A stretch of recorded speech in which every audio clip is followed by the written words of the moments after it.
जुल्फ़िकार साहब, आपकी जानिब आते हैं। सर, एक तो ये जो शिबली फराज साहब कह रहे हैं कि पख्तूनख्वा की नुमाइंदगी ही नहीं है, तो किस तरह से ये तरामीम की जा सकती हैं? इसका किस हद तक असर होगा? आमना देखें, शिबली फराज साहब, ज़ाहिर है दो पार्टियां इधर वो हैं। अगर पीपल्स पार्टी और पाकिस्तान मुस्लिम लीग जो भी कह दें, शिबली फराज साहब उनकी मुखालफत में बात करेंगे, शिबली फराज साहब कुछ कह दे ये उनकी मुखालफत में बात करेंगे। अभी मलिक साहब जो है हमारे साथ हैं, पैनलिस्ट हैं, इन्होंने अपनी राय का इज़हार कर दिया कि अभी एक चीज़ हुई नहीं है।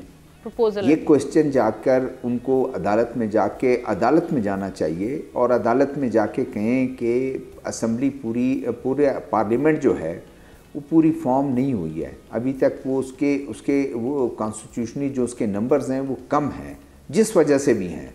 तो आप इनको रोकें, इनको कहें कि जब तक वो पूरे नहीं होते उस वक्त तक नहीं होना चाहिए। कोर्ट जो है वो फैसला करे कि क्या इस हालत में हो सकते हैं या नहीं हो सकते हैं, तब हो।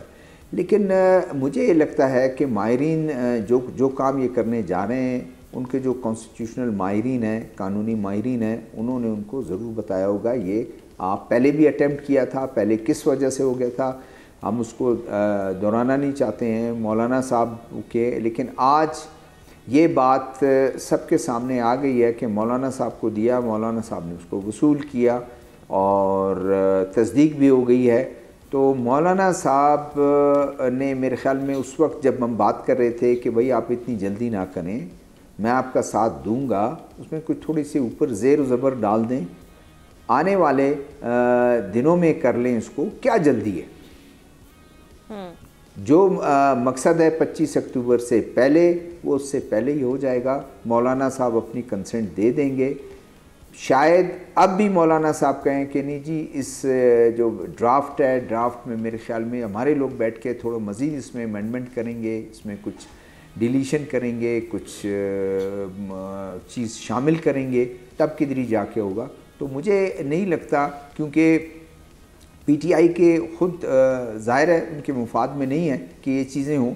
वो भी ये चाह रहे हैं, दो साइड्स हैं, दोनों चाह रहे हैं कि 25 अक्टूबर गुजर जाए, उसके बाद हम देखेंगे। दूसरा कहता है नहीं, 25 अक्टूबर से हम पहले ये मामलात को हम तय कर लेंगे ताकि उसके बाद। और 25 अक्टूबर से पहले गवर्नमेंट में जो पार्टियां बैठी हुई हैं, अगर वो ये चीज़ें कर लेने में कामयाब होते हैं तो फिर अपोजिशन काफ़ी कमज़ोर विकेट पे होगी, फिर उनके पास कोई इशू नहीं होगा कि वो किसी इशू को वो करें जी। और वैसे ही जो है वो ख़बरें आ गई हैं कि जस्टिस याया अफरीदी जो हैं उन्होंने अपनी कोशिशें शुरू कर दी हैं। अदालत में जो बिल्कुल एक डिवीज़न था उसमें कोशिशें, जिस पे चीफ जस्टिस ने हामी भी भर ली कि ओके ठीक है, गो अहेड।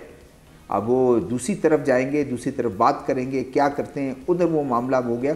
तो अदालत में तकसीम को या जो जजेस में उसको कम करने के लिए आप ये कह रहे हैं? एग्जैक्टली जस्टिस याया अफरीदी यही कर रहे हैं कि दोनों को ब्रिज कर दें उस मामलात को।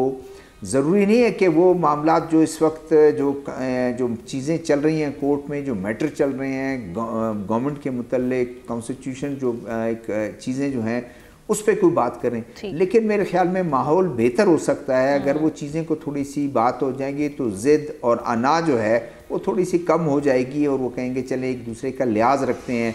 वैसे भी 25 अक्टूबर के बाद क्या होता है, कौन जाता है कौन नहीं जाता है, तो ये मेरे ख्याल में चीज़ें मुझे ऐसे लगती हैं कुछ बेहतर होनी शुरू हो जाएंगी। सब्सक्राइब करें और बेल दबाएं ताकि कोई खबर रह न जाए।